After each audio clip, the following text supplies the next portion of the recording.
Hi, my name is Jerry Foley, and I was one of the participants in this week's training course, learning all about podcasting. And as we came towards the end of our project, we got together as a group amongst ourselves and picked out what we learned.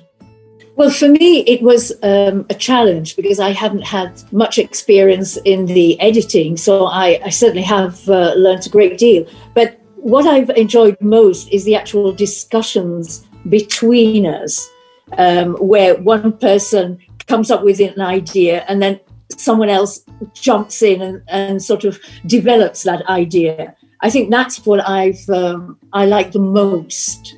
That we've worked there. We started with no idea and we have created a podcast. And each of us have had that respect for each other, really. And I think that's important. Yeah, I think that's a good way of sort of summarising how we came together as a group. And Steve, I felt you were very direct because you had a good idea of what you thought would work, but then also were very open to what everybody else was saying. Was that your sort of overview of how the week went for you? Yes, I came in thinking, why ever do we need 5 days to talk about how to do a podcast? Can't you do that in 20 minutes, for heaven's sake? And I'm afraid that view was demolished in the first half hour. I realised that, yes, you do need at least 5 days to learn how to make a podcast. And as far as the conversation goes, I personally like listening to what others say and then deciding what I can say to add to the discussion if I can. And Kate, you came up with the whole concept of hope as an overriding theme, and you put a lot of work into researching the history of hope and what it means to us today and this idea of getting different voices. So it must be quite a pleasure as we get to producing this podcast at last, that you can see the fruits of your labour. Yes, thank you for that, Jerry. But I sort of feel very much it's been a team effort, actually. I think it's really nice how you can have an idea, it sparks somebody else's idea, and you weave it together. And the outcome is going to be something that I'm sure we're all going to be really proud of.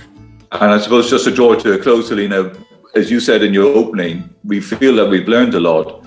And the challenge now for us as members of Later Life Audio and Radio Cooperative is to use these skills to help others and to keep podcasting, I suppose.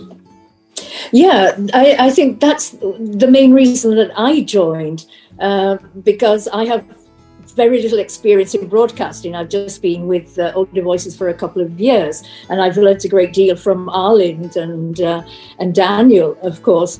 But I wanted to go one step further. I mean, I'm very much into the lifelong learning, and I'm very much excited by this. You know, I'm trying to keep up with the technologies. It's hard because I'm going 3 steps forward and then 2 back, but I'm definitely getting there. And I think that we need podcasting. We need to get those ideas out. As older people, I want to show that we are young at heart.